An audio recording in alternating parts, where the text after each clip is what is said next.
Thank you to Munk for having us, to Canada for not putting a tariff on American debaters crossing our borders. Thank you to my distinguished co-debatants. Is America entering a new golden age? I mean, I'm tempted to say, just like, look around. But maybe that's the problem. Maybe it's what we've ceased to see that matters. The writer Charles Mann tells a story. He's at a wedding in the Pacific Northwest in America, part of America important to me. He's at a table with all these 20-somethings who want to make the world better, who see the ways in which it currently falls short. And it's not that they're wrong, he writes, but he says, the heroic systems required to bring all the elements of their dinner to these tables by the sea were invisible to them.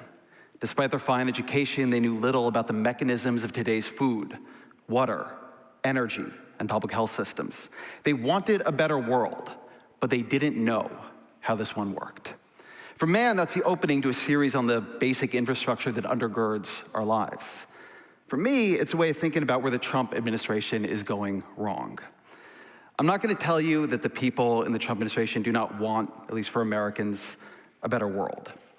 But they are filled with contempt for the systems that undergird the world we've built. It's not just that they often don't know how they work, it's that they don't see the parts that are working. And so they're putting much more than they realize at risk.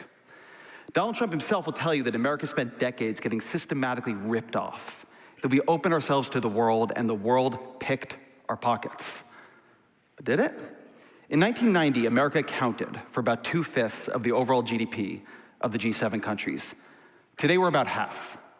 Per person, our economic output is about 40% higher than it is in Western Europe, sorry to say, in Canada, and 60% higher than in Japan. Those gaps, our lead, have nearly doubled since 1990. A decade ago, analysts thought China would have overtaken the US as the world's largest economy by now.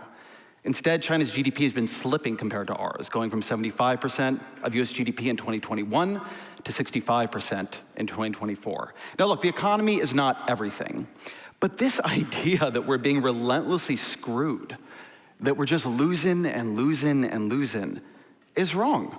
It sees our moments of restraint where we don't maximize our power and leverage over our allies and partners and misses what that restraint buys us. The rest of the world's willingness to do business and set rules in a system we have built and where we have been the loudest voice. To break that system, to alienate those allies and partners, which is what the Trump administration is doing, it doesn't serve America's interests. It's not going to bring us a golden age.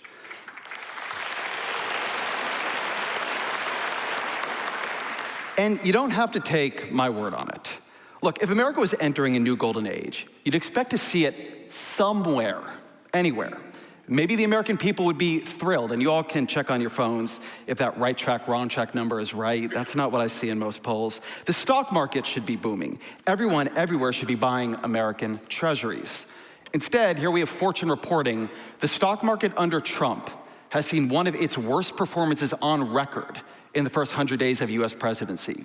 Gallup finds 58% of Americans think this is a bad time to find a job. Inflation expectations are up, not down. Our credit rating is getting downgraded. Investors are demanding a higher premium to buy 30-year treasuries. The stock market, treasuries, inflation, these are people betting on our future, not our present.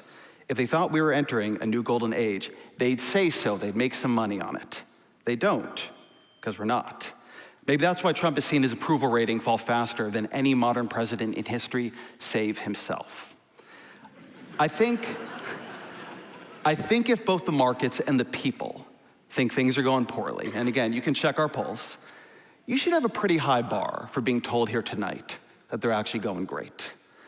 At the core of what's going wrong is that the Trump administration's contempt for cooperation, its inability to distinguish when we are being taken advantage of from when we are leaving something on the table, because that is how you protect the table. It's not that international trade is a perfect system. It's not that our universities are perfect, not that our nonprofits are perfect, not that the US federal government is a model of efficiency. I just wrote a book about all the ways that it isn't. But to see only what's wrong is to profane a remarkable inheritance. Abundance is a possibility in America, a reality for many Americans, because the government actually works pretty well.